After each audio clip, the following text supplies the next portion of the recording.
Bonjour à toutes et à tous, je vous retrouve en ce vendredi 23 mai pour un flash info bourse de fin de semaine avec aujourd'hui un effondrement du CAC 40, sorte de mini flash crack en pleine séance là à 14 h alors que tout était plutôt bien parti ce matin après 2 séances consécutives de baisse sur le CAC. Et d'ailleurs dans ma vidéo d'hier, j'avais attiré un petit peu votre attention sur ces 2 séances consécutives de baisse qui me semblaient un petit peu suspectes. Eh bien, ce matin, c'était plutôt un léger rebond qu'on pouvait observer sur l'indice. Et puis, ça s'est un petit peu effrité. Et à 14 h, ça a été la catastrophe. D'un seul coup, le CAC 40 s'est mis à dévisser, mais pas seulement le CAC 40.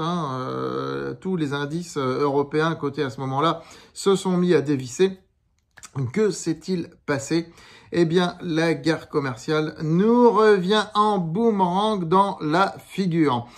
Les marchés avaient oublié la guerre commerciale, je me permets de le dire. On était revenu sur l'ensemble des indices au niveau où on était avant le flash crack du mois d'avril, donc avant les annonces de Trump.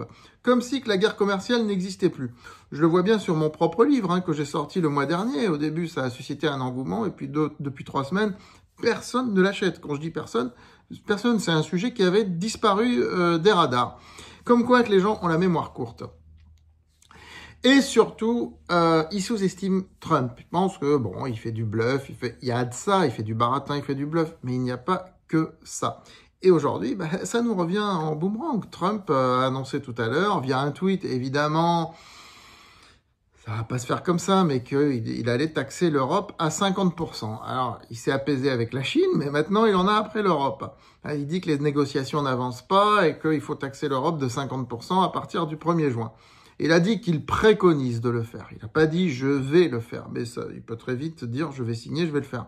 Voilà, 50% et non plus 25% comme initialement. Bon, faut dire que l'Europe n'a pas beaucoup réagi à tout ça. Voilà. Maintenant, ça va faire revenir sur le tapis les histoires de souveraineté européenne, ne l'oublions pas. Plus que jamais, nous allons sortir un dossier là-dessus, sur les valeurs de la souveraineté européenne. Et je pense qu'il va falloir être très clair là-dessus. Je crois que ce fait social n'est qu'à son commencement actuellement. Donc du coup, écoutez, beaucoup de valeurs qui baissent sur la bourse de Paris. Alors, quand vous voyez certains titres comme Aramis, par exemple, qui ne baissent pas, c'est normal puisque c'est pas concerné du tout. Ça fonctionne que à l'intérieur de l'Europe. Mais toutes les entreprises à nouveau qui exportent beaucoup vers les États-Unis ou qui ont des activités aux États-Unis sont concernées. Attention, Trump a bien précisé que les entreprises européennes qui ont des filiales aux États-Unis ne sont pas concernés. Une société comme Hop Mobility ne sera pas concernée. Soyons clairs là-dessus. Voilà, même si le marché le voit différemment. Voilà, donc, écoutez, c'est le retour de la guerre commerciale, tout simplement. Maintenant, il faut attendre de voir comment les marchés américains vont ouvrir. Il faut attendre de voir ce qui va se passer ce week-end. Pour votre part, si vous suivez mes recommandations, vous avez déjà vendu des positions, vous avez des liquidités, vous n'avez surtout plus aucune position SRD et j'avais précisé de liquider toutes les positions SRD pendant que nous étions gagnants. C'est-à-dire, c'était la semaine dernière de mémoire. J'ai dit de ne pas s'exposer à des positions spéculatives. Donc, encore une fois, s'il devait y avoir quelque chose, nous réagirions comme au mois d'avril et ça nous avait plutôt réussi. Mais en ce vendredi, nous n'allons rien faire. On est sur un vendredi, là. On attend que ça se passe. On verra bien ce qui adviendra lundi. On va rien vendre, on va rien acheter. On n'est pas dans des situations de risque dans nos portefeuilles. Nos portefeuilles sont bâtis de manière à ce qu'ils ne vous mettent pas en risque patrimonial. Voilà, maintenant, les questions sur les différentes valeurs, on se les pose sur LVMH, tous les jours, je pose des questions là-dessus et j'y réponds.